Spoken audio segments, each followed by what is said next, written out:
amazing privilege, Simon. Great to have you on my show. Let's dive straight in. And I want to start not with you, but I want to start with your very famous dad, swimming coach.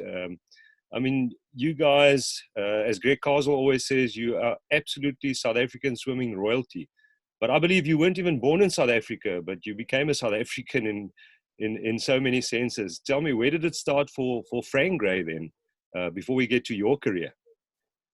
Okay, well, he was a coach in England and was a British junior coach.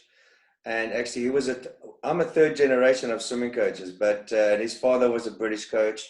Then he got into it, and basically, he got an offer from, I don't know how he got the offer, I'm not going to lie. And then the next thing, I was born in Fulham, London in 1959, and in 1962, we moved to Kimberley. Okay, wow. Kimberley of all places. Before your dad went there, I don't think Kimberley was known as the hub of South African swimming, but shortly after you guys went to Kimberley, even some families sort of relocated to take their kids to swim with your dad. So how did it start was he already coaching in England and then just carried on coaching when he got to Kimberley? No, yeah, he was a coach, and then he became superintendent of the Queen's Park swimming pool. In those days, it's called Queen's Park swimming pool. And then it became the Coramure swimming pool later. But and then he just took over the swimming club. I don't really know much. I was only 3 years old, but I can just remember he had a lot of top swimmers, and I started swimming when I was about 3-4 years old. And then started, swimming small little youth galas at 5 years old. And they used to have the youth swim week here in Bloemfontein, started around 1966, which was a week gala for all age groups. And I swam the 1,500 meters at the stadium swimming pool when I was 6 years old. 1,500 meters at 6 years old. That is incredible. Yeah. That's incredible. Yeah. And then, but my dad had a number of top swimmers, and he was a very passionate, disciplined coach, and he had the likes of, in his squad at one time was, just some of the names I can remember: Nancy Harris, Cora Muir, and Vernon Sloven. And I can't really remember any other of the names, but and then with politics and the mothers, Cora Muir's mother wasn't, she had a fallout with my dad, and then Corin went to train with Cecil Colwyn. Yes. And then just remember little things. And then the next thing, there was this beautiful lady, as Mr. John Cater was talking about the other day. Anne Fairley, that suddenly this beautiful lady, one young lady, Cora Muir, disappeared out of Kimberley, and the next thing, this beautiful, attractive young lady, Anne Fairley, came to Kimberley and started training with my dad. And then because they swapped coaches, because they were both, my Cora Muir went to Cecil Colwyn, and then I guess, I don't know everything, but I think then Anne Fairley came to my father, and then they trained, and then they swapped back again. So I don't really know all the things, but that's what basically happened in my younger years. It certainly made going back to training worth it. It's nice to have some people to look up to, men and women role models. If you, as a 6, 7, 8-year-old, who was your role model? Who did you aspire to become? I don't know. I was too young to really think about that. All my goal was to be the best. And from a young age, from the first time I swam that mile, and then I was in the Guinness Book of World Records for the youngest swimmer to swim over 1,500 meters. And then I just set my goals each year. And from the age of 8, I was breaking the world records for my age group for the 1,500 till about 13, 14 years old. Or I can't remember, it was somewhere around there. And then a guy from Australia came in, Stephen Holland. Yes. And he started, he was breaking all the world records for the different age groups. But cut a story short, I kept, education was very important to me, Tace. But when I was young, we were 4 boys, okay, and we were all swimbuck swimmers. But I was the least talented out of all 4 of us, okay. But I had that passion and drive from a young age that I wanted to get to the Olympics, somehow either to be the best. And when I was about 12 years old, I used to have this big Mark Spitz photo. You remember that? I'm sure you remember it back there. The With American his Speedo. golden tan, his moustache with his little USA costume. This Yeah. big thing. I used to have that on the back of my door, and I looked up to them. But I would say Mark Spitz was my inspiration, my first big hero. Yeah, you met him in later life. You met him in person. Yes, I met him when I was training out in Mission Vieille with Mark Schubert. Okay, okay. Just to go back to your dad as a formidable South African coach. It can cut two ways. Being a son swimming for his dad, he can be either much tougher on you or he can be lighter on you. But somehow I think if you swam the times you swam as a youngster as a 1500, he was probably quite tough on you. My dad was very tough. He was a very disciplined. Okay. There's certain aspects in my life that, or things that come up at times, which I've had to change towards my daughter. And that my dad was a passionate coach, which I am today. But there was one thing that he gave us everything, but he didn't really give us much freedom when we were 15, 16 years old to go to parties with the girls. So I had a few girlfriends in my days, but they never lasted because, we get to the party in those days, the party started around 8:30, but then at about 10 o'clock, here comes the the International Swim School combi to pick up all the grey boys to go home at 10 o'clock. And then that's what happened, But other than that, I feel that my dad gave us everything. He was strict. He was hard. Yeah. He was hard with everyone. But so I guess that's why I'm... What you're saying now is he was fair. If he was hard on some people but not hard on other people, he was hard on everyone. That's normally a problem. Tough on everybody. He was fair. Yeah, and also, there was one thing that we did. We never spoke shop at home, which I never did either. We tried to keep it at the pool, and that was it. Sometimes it popped up here and there. If there was something that we did wrong or whatever, and he didn't like what we did, and that he did pop it up now and again. But most of the time, we never talk shop at home. Okay. Just going back to one name, because unfortunately she's not alive anymore, Karen Meyer. What do you remember from Karen Meyer? It's very hard to get any information. You obviously swam in a squad. Your dad coached her. What do you remember from Karen Meyer? As I said, Tace, it's a bit difficult to say, but I can remember, I was a little 6, 7, 8-year-old, and by the time I matured, we had moved to Sasolburg in 1969. So I was at 10 years old, we had moved to Sasolburg. So, I can't really say anything, but I can just remember that excitement in, I think, when Don Gamble came out with Don Scholland. I was only 6 years old. Then also somewhere around that time, I can remember the Queen's Park swimming pool so full that people had to stand on the walls and everything because you had Don Gamble out there and Don Schollander was with him, and then they had there was the 100 backstroke to break the world record. I can't remember who broke it, so I'm not going to lie, but I know there was a girl named Kiki Koran from America, Anne Fairley, South Africa, and Coram Muir, South Africa, and there was another girl which I can't remember, but that place was packed. You couldn't even move. You could suffocate. It was so full. Yeah, that was a great moment that I don't think I'll ever forget 55 years later. I think Anne Fairley spoke about it, and I think one or two of the other guys I interviewed also mentioned that specific gala. So that was probably one of the highs of South African swimming. But it was just a golden era, and I've asked some of the swimmers. It seemed to be that a lot of them were backstroke swimmers, and the reason they think it was quite a difficult technical stroke, and the coaches were quite technical. Would you put your dad in that category as well, someone who was technically very sound? Yes, my dad, we did a lot of warm-up technical sets and that type of stuff. But I would say the backstroke, but also we had top butterfly swimmers also, and butterfly was also a big stroke in the days. Nancy Harris was a fly swimmer. She was in the top 10 in the world, like, if I remember properly, in the butterfly races. And that Gina van der Walt, I can't remember exactly her name. She was from DR, so I think she was a butterfly swimmer. So there were a few great butterfly swimmers in those days too. Yeah, and obviously Vernon Sloven as well went down as one of the greats who had that epic race Yeah. with John Cater. You mentioned you guys moved to Sasolburg at the age of 10, but at the age of 10, you became the youngest South African ever to qualify, male, to qualify for nationals. I'm not sure if any ladies or girls younger than 10 has qualified, but to this day, I think you were still the youngest guy ever to swim nationals at the age of 10. That is incredible. Yeah. Yeah.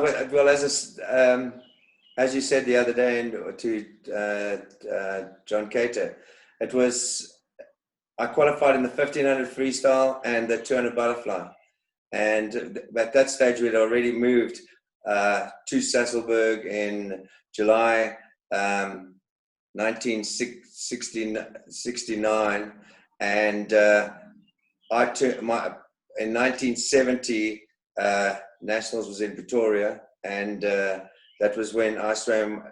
I can't remember John Cater or Vernon Sloven was in these. I was in lane 2, and they split around 2:10, 2:12 around there, and I did a 2:39, and my 1500 was a 19:26, I think, somewhere around there. That was the starting point.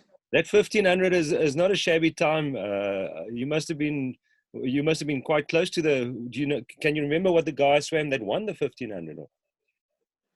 No, I can't. I'm just pushing my life. But then the next year, when I was 11, I came 5th in the final. I went 18:15.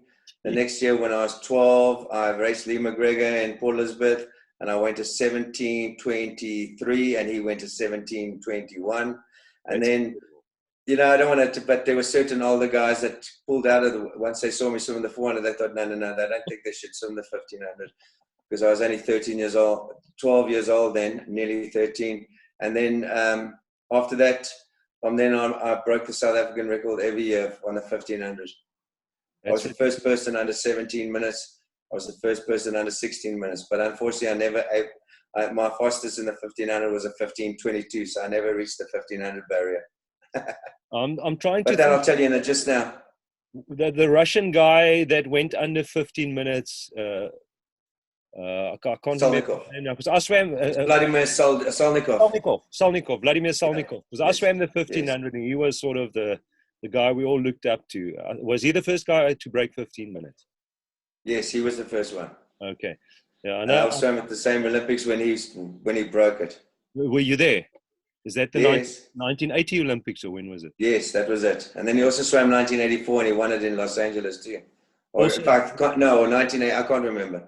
But I think he also won it again sometime at the Olympics. I can't remember. It was 84, 88. I think they also boycotted somewhere along there. I can't remember actually. But he was the first one to go under 15 minutes. But it's funny when the first person in the world goes under 16 minutes, and then suddenly a whole lot come.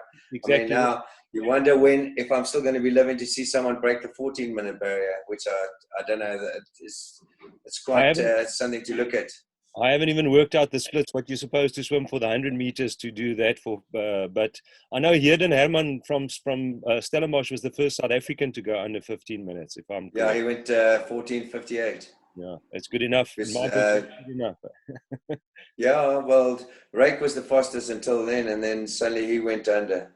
Yeah. But we'll get to Rake because you were coaching Rake as well. But to go back to you mentioned when you were 12 years old and 13 years old, you started winning South African titles. That's also when you got your Springbok colours for the first time. Yes. Yeah, very much so. I started then. Actually, I was chosen to go to Germany in 1972, and unfortunately at school, some guy with I'm more. All my life I've been a bit clumsy on land, but anyway, some guy was swinging me around at school, and I fell and I cracked a bone in my shoulder, and then I couldn't go overseas on that trip. Oh. But that's life. Could tell you another story. Going back into 1978, I won and I was finalist in the World Championships I won 3 silvers and a bronze at the Commonwealth Games in Edmonton, and then I went on to the World Championships, and I was a finalist there in the 400 IM and 1500, and actually, but then afterwards I was being naughty and I burnt the candle on both sides, and I caught a viral pneumonia that set me back for 3 months in hospital in bed, because you can't take anything for it. And unfortunately, I never really got to the as good as I was in 1978. But it was my own fault. I was partying with I was burning their boats, and I had this very attractive girl, and whatever. But anyway, you've got to learn by your mistakes. But the guy who won the gold medal in the 400 IM in 1980 at Moscow, I beat him in 1978. So I'm not saying anything. I can't make excuses, but I'm just telling you the truth and nothing but the truth. And yeah, what happens on tour stays on tour. Listen, so you, after obviously breaking all the South African records, then you got a scholarship and you went to swim in America. And right in 1976, I actually made the British Olympic team. Okay. And also John Park also made it, and Anne Bradshaw, I think, if I remember right, she also made it. Yeah. I can't remember exactly, but I think so. I'm not too 100%. I know John. He's living John and myself. Hey? Anne Bradshaw's in Cape Town now. So yes, I know. She's on my Facebook.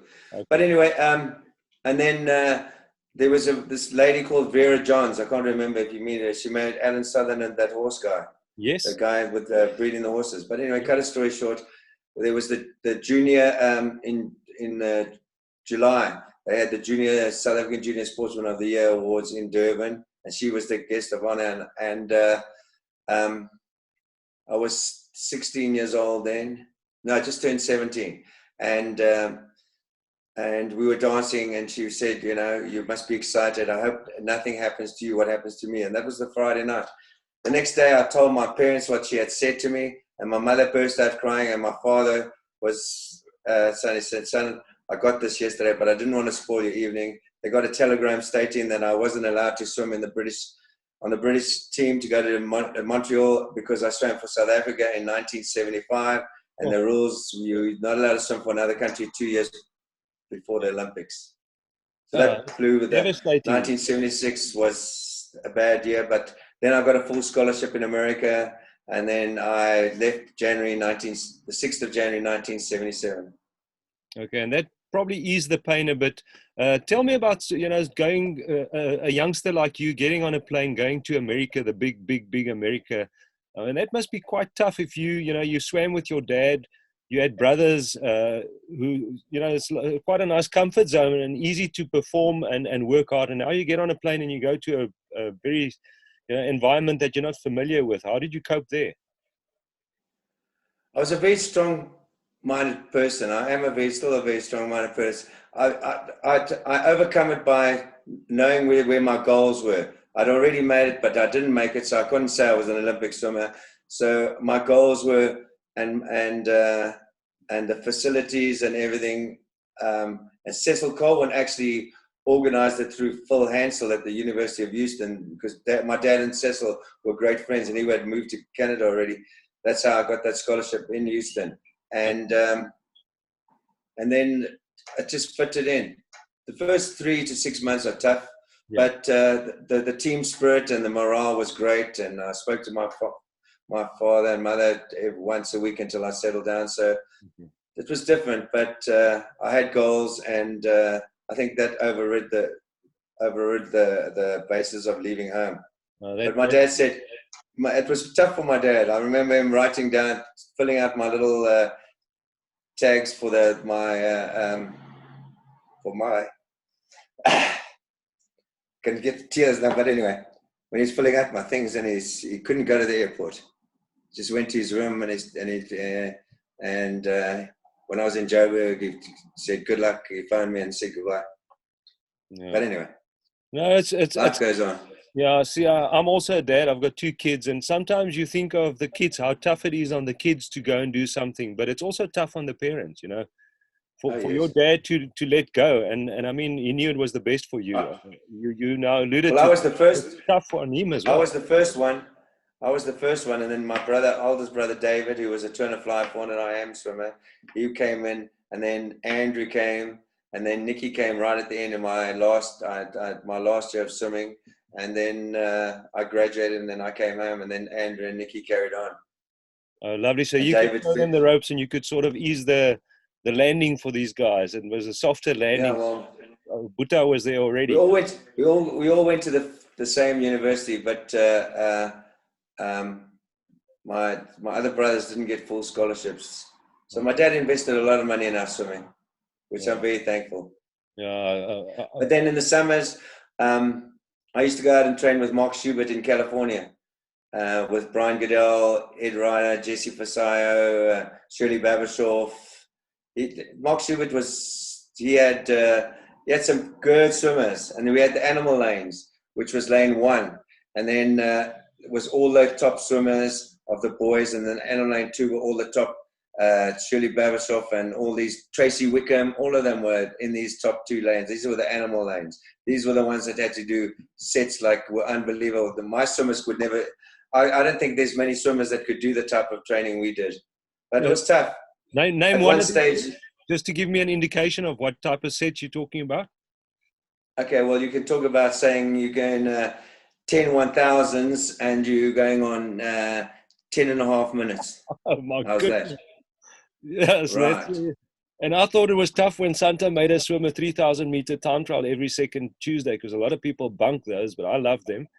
But well, you know, another set was 2200s long course.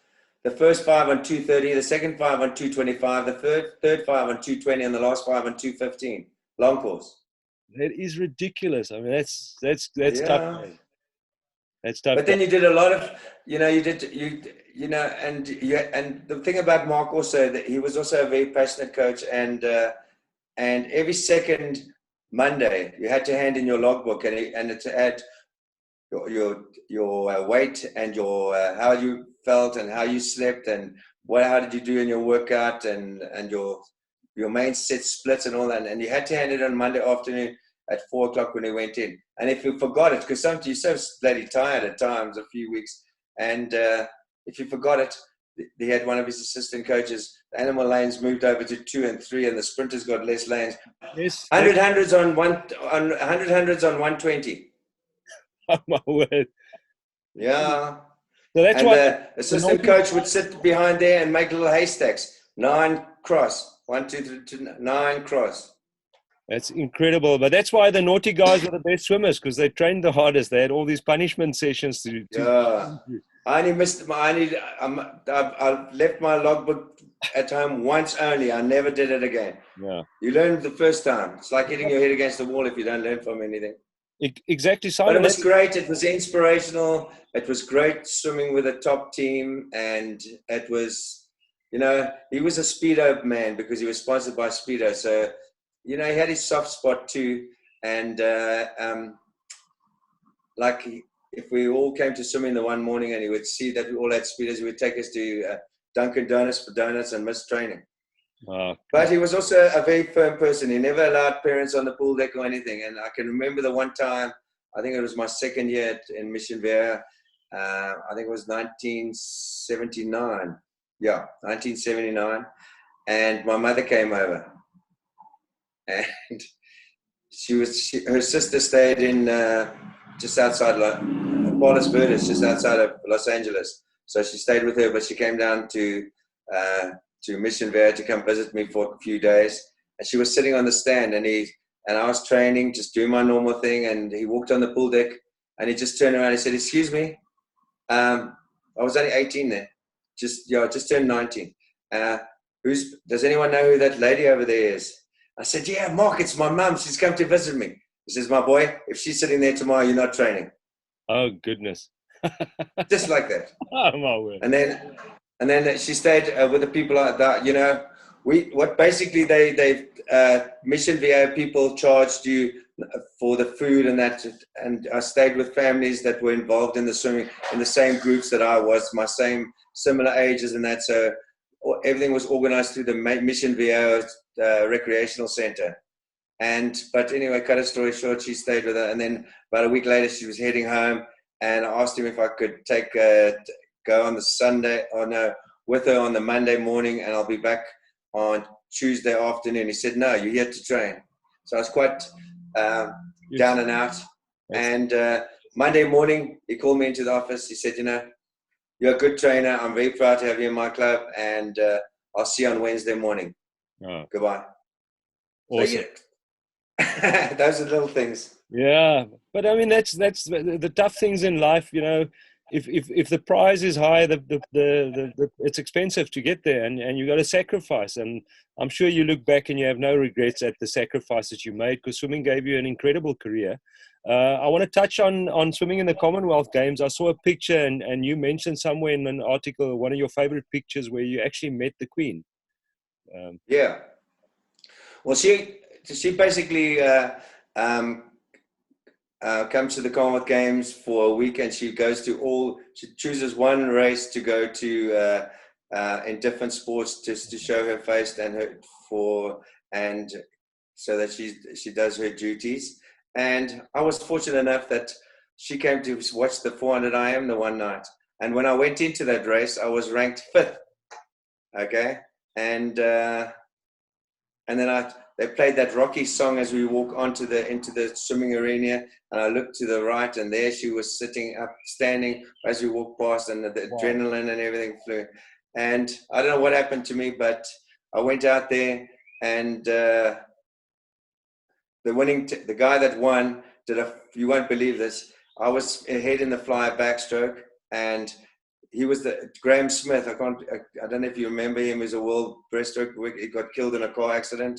Oh, he used to hold the world record 100 breaststroke at that time, also with Duncan Goodyear, and they were similar around those times. But anyway, cut a story short, he thrashed me, and he was about 4+ seconds ahead of me going into the freestyle. I just put my head down and I went, and I split on the freestyle 58.9 coming home on that 400 IM, and he did 427.36. And I went 427.70. Oh, so close. Yeah. So close. And I'm sure you've been hearing about this Australian girl, Ewan McEwen. Yes. And that other, they've got a sister. And Rod McEwen was the president of Australian Swimming for many years. And then Kieran Perkins has taken over that job now. But anyway, cut a story short, in the 400 freestyle, he was my main competitor. And he went at 352.7 something, and I went at 352.9. So all my 3 silver medals, I lost them less by 0.5 of a second or less. That is incredible. What was the 3rd silver medal? The 1500 freestyle. 1500, and who won that? Max Metzer. Okay, yes, that's a famous name as well. Yeah. It's so sad that these guys, they just had so many more opportunities than the South African guys. Obviously, in America, you had good competition and you had teamwork and good coaching and everything. But, these guys have that type of environment from 10 years old or 8 years old or 6 years old when they start swimming. It's a big advantage. Yeah, very much so. It's a big advantage. Yeah, definitely. And I look at you're a coach now, and you're a very passionate coach, and the people, your swimmers absolutely love you. I saw some of the letters that they still write to you today. But we are so far removed from all the main competitions. You've got to fly for 12 hours just to get to a competition. And then again, it's very tough. We don't always, as sportsmen, realize, I look at Brad Binder and the motorcycling. You got to live in Europe 12 hours away, a flight away from his family and his support group. When things go right, it's easy. But when things go wrong, and they do go wrong for all sports people, you are so far away from your support group. That's tough. But and on the other hand, that you've got the people that you are with, and in your other family of people that your coaches and your team are very close united. So I got a lot of support from wherever I was, in Mission Viejo, in Houston. When I caught that viral pneumonia, they came to visit me in the hospitals and they checked on me. And, I know it's far away, but the Americans and the British, I got good support wherever I was, and I was never let down. So it did help a lot. Tell me, so you went to your Olympics on the back of that pneumonia. What was the experience like that's a dream for all sportsmen to go to an Olympics, and you managed to go to an Olympics. You competed in 1 or 2 Olympics? No, I did 1, but I made 2, but I only swam the 1, okay. The 1980 Olympics. Yeah. And the Americans weren't there, and I don't think the Canadians were there. So it was different, but they were still in communist rule, and their color schemes were very low. I sold a pair of second-hand jeans in the locker that they wanted so badly. They bought them for, I think, $15, $20. I can't remember exactly how much. Crazy. Just for an old pair of jeans. And lucky I had some shorts, so I got rid of these jeans. But it was different. It was nice, interesting to meet different athletes from different countries, to see the different foods that were offered at different meals, and it was interesting. Yeah. But also at the same time, I enjoyed it, but I think I would have enjoyed it a lot. There were memories, as I said, after 1978. I was focused, but I'd lost a little bit of focus there. But I still did well, but I wasn't the same Simon Gray in 1980 as I was in 1978, because that viral pneumonia set me back a lot. And then after that, I dropped out of university for a year, and I came home and trained with my father. And my mother and father looked after me and nurtured me to bring me up into a healthy scenario, so I could go back and swim in Blackpool and qualified for the Olympic Games there. Fantastic. I'm glad you got that opportunity. How did you go into coaching when your swimming career was over? How did your coaching career start? Well, I finished swimming in 1982, and then I still had a year of varsity, and I said to my dad, the one day I was walking to training, and then I knew by that time I'd lost it, because I was walking to training one morning and I said, I don't feel like going. I'll tell the coach I was sick, whatever. So I was telling a white lie, and then that's about a few weeks later, the same thing happened. And then I went back and then I got up, went back to bed, got up, and I thought to myself, why are you lying to yourself, Simon? You don't want to do it anymore. It's not going to help you. I'm just that type of person. So I went and told the coach. He said, thank you. You can carry on swimming and keeping fit if you want to with the team, but we won't put you on the thing. But my scholarship was finished anyway. I was working part-time just to cover my classes, and I was living in a house with 6 other students across the road from the university. So things had changed, and so and then I got my degree, and then in October 1982, my father phoned me and he said to me, listen, I've been offered a fantastic job in Welkom at the St. Helena Gold Mines as a sports administrator and run a superintendent at the St. Helena swimming pool. And I'd like you to take the swim club over if you want to, otherwise I'm going to sell it. I said, okay. I'm finishing in May 1983. I'll graduate and I'll come home and I'll give it a go. And my mother stayed in Durban. My dad went to Welkom, and my mom helped me get going. And then she left in end of May 1983 to Welkom, and I carried on. And then I started coaching, 37 years. And then 2 years, then I was coaching in the North Durban Swimming Club. I had all the Brookman girls and Hugh Ross, Julian Taylor. I had some good swimmers. Very good. And great surf lifesaver, Julian Taylor. Fantastic. Yeah. Swimmer. And anyway, so and then Amanzim Toti Swimming Club offered me part-time to get their swimming program going. So I took that. So I was going from in the afternoons at 4 o'clock when I finished in Durban North. I went to Amanzim Toti until 6 o'clock and then came home. So I had running 2 clubs for 2 years. And then in January 1986, I saw Penny Haynes swim at a gala, unbelievable breaststroke swimmer. And I invited her to come. She was swimming for Amanzim Toti Primary School, and she beat all my swimmers from my swimming club. And I offered her. She came for a couple of months, and then in February, Bloemfontein Seals in those days contacted me, and they flew my wife and I just got married in June 1985, and then we flew up to Bloemfontein, looked around. They gave me a good deal, and then I started on May. 2 months later, I was in Bloemfontein. I've been here for 35 years in May.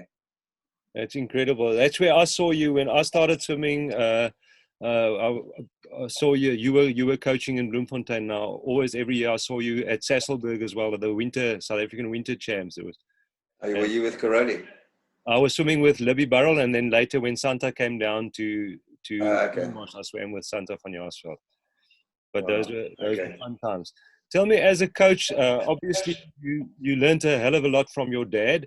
I read somewhere you also met Doc Councilman. Was it while you were in the States, or did you ever have Yeah, I time? met Don Councilman. I met Don Gamble. I met a lot of the top coaches over there.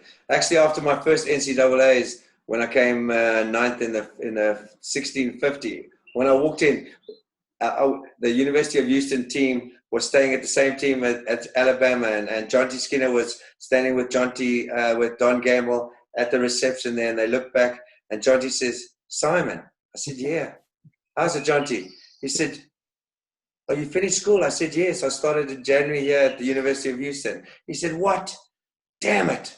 We wanted you to come to Alabama. We thought you had we were just going to start recruiting you." But in those days, also they had rules there that you couldn't change. You had to redshirt for a year if you want to change universities. So it was pointless. But Yeah. I was happy with the program where I was in the first year or two, but then different things happened. But everything, you always have some things that happen. But I Yeah. never changed universities. Yeah, maybe the loyalty. I mean, being in Bloemfontein for so long, it shows that you're a loyal man and you just get down and do the job. I see there's a lot of focus. Talk to me about your time in Bloemfontein, because it sounds like you're very happy in Bloemfontein. Swimmers that went through obviously we all know about Ryk Neethling. Other swimmers that went through your coaching from a young age and then into stardom. Well, I had the Matthew girls. I had Corin van Niekerk. I had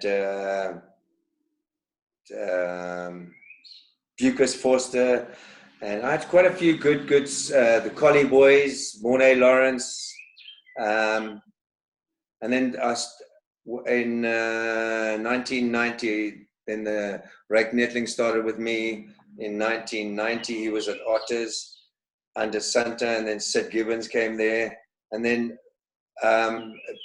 I had a good squad.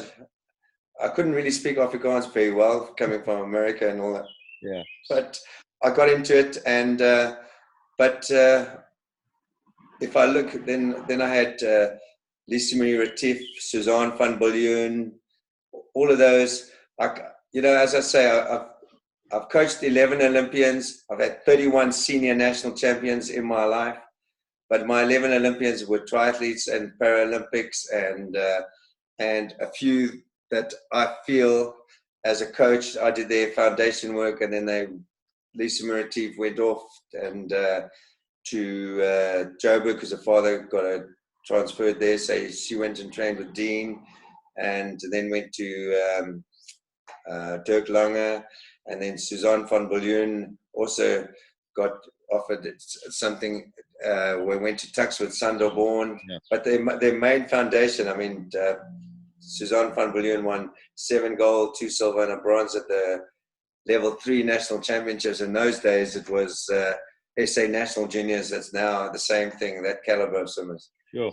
But I had a lot of, I'd say the best years were around 1994, 95, 96, around those years. I had Ryk in the 1994, around there. I had the Markloch boys. Well, 1992, 1991, Janine had just come back from America, her and Azelle Markloch, and they said to me they would like to try and make the Olympic team. Would I take them on? And they both trained with me. And I got both of them to the Olympics, but unfortunately, they dropped a few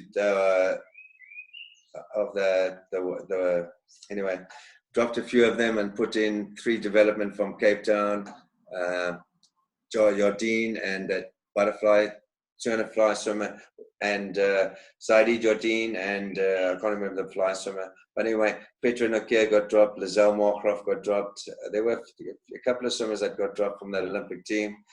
But Janine went there, and she was my first Olympian. I'm sure you know she's Hannah Pierce is her mother. Yeah, you know, America, Anthony Pierce, who's one of my fiercest competitors in the surf life saying we still see each other quite a lot. Yeah, I photographed really? Hannah Pierce a few times in Stellenbosch as well. Yeah, no, Janine. Oh, wow. Yeah. Good, but anyway, she was a tough trainer too. You know, all the people that have been successful have been disciplined, committed swimmers. I mean, I'm sure you've heard. You know, in Bloemfontein, I've always had this reputation. Don't take your children to Simon. He's too strict and disciplined and angry and what I want to. I am. I knew what it took to get to the top, and I'm not prepared to. I stick to certain principles, and I believe this is the way you're going to do. And if you want to train with me, you've got to build yourself from a junior into the thing, and you've got to go through the program. Yeah. And I know after 30, and I've actually for 3 years, I've actually said to some of my swimmers, you know, if any of you can turn around and say I've intimidated or picked on you for no reason, I'll give up coaching right now. But anyway, that's a thing of the past. But coaching, and then George Durant and Gustav Stander and the Mark Rock boys. And so I had some good swimmers in the 1990s. At one stage, there were Antonia Oosthuizen, the Arliss girls. So we had a good squad. Yeah. And then later, I had Kurt Miller, George Durant. So I've had swimmers. You know, one thing, you know, you have your, like everything in life, your trials and tribulations at school or in my own swimming career and in coaching. I've always persevered. You know, it's everything in life I've learned is all full of trials and tribulations. But I've never lowered my standards. I don't think coaching the 20th century kid compared to the 21st century kid is a complete different coaching skill. And in a sense that the kids of today are too multitasked through social media and all that type of stuff. And so you could never give a child the sets that I did or what Drake did or things like that. They still do the mileage. Like they just came off my Super Squad A squad, swam 200 kilometers in 2 weeks from the 11th to the 23rd of January. Jeez, that is so about a week ago. It is mileage. My Super Squad B group, which is more like my 12-year-old, 13-year-old, 14-year-olds, they went 160 kilometers. But out of all of them that started it, there were 85 in all the different groups. 49 out of the 85 made it through the whole thing. And then last week I did a recovery work, and now we've got the provincial level championships. So I've had to change my programs here and there, you know, because it's so confusing when you can have galas and all that type of thing. So anyway, cut a story short, instead of doing 100 hundreds or 20 200s, you've got to make it like 5 200s, 10 100s, 20 50s, and then do a 5 200s. They would, you know, those type of things you do in training programs. You have to change them to make them keep their mindset so they don't get bored. Yeah. Listen, overall, I've enjoyed my coaching career. I enjoyed coaching my daughter, which she had a lot of talent, and she's just graduated with her accounting degree, and she's going to do honors next year at Stellenbosch. And so she's looking forward to that. And she tells me that every time she's looking around, and in April, hopefully I can meet up with you. I'm coming down either the second or third week in April. I will contact you, but we can go out for a drink or for a supper somewhere. But my daughter reckons that I need to retire in Cape Town, and nothing wrong with it. They reckon my place to retire, the perfect place, walking up and down the beach. There's a gym there to swim and nice relaxed atmosphere. She feels my best place for me would be Melkbosstrand. There's absolutely nothing wrong with that. So you can check the people coming out. They do a Robben Island swim. You can just sit on the stoop and watch them go to Blouberg. If the current they'll end up at Melkbosstrand. It's a beautiful place. I would say most of all my coaching I've learned from all the coaches that I put the puzzle together from all the coaches, and I research on all those, the Bible from Rick Thornton and all these books, and I research a lot to get new ideas, and I listen to different things, and my program is I stick to my certain sets, but I change a lot of things because I've got a passion, and I like to learn from a wide spectrum of people and put the puzzle together from all different primitive points from different points, and bring in what I would like to do. And then when I come to the end of the season, I like to look at which worked for me and which didn't, and I throw that out and I bring in new stuff. I mean, obviously the psychological aspect of swimming is something that maybe in our times we didn't really think much about that, but obviously it was as important as it is now. I think there was just less stuff available today there's a lot more. But do you actually think that you've learned from other sports? Because I know a friend of mine, Brendan Fent, is a rugby coach, but he will look at a lot of other coaches in different sports and take bits and pieces out of that. For instance, I've started watching the NFL, and I think rugby can learn a hell of a lot from the NFL. You know, I've watched it all the time, and and the I'm absolutely 43-year-old crazy Tom about Brady it. from the Buccaneers, who I'm a I Bucks reckon fan. they're going I'm to win a Tom next. Brady fan. I'm going to go Buccaneers. Same here, Bucks. I think they're going to But surprise anyway, Pat Mahomes. But you can learn from that sport. I mean, I'm sure rugby can learn so much from American football. yeah, and also I've read that Jake White book. I've read about him, and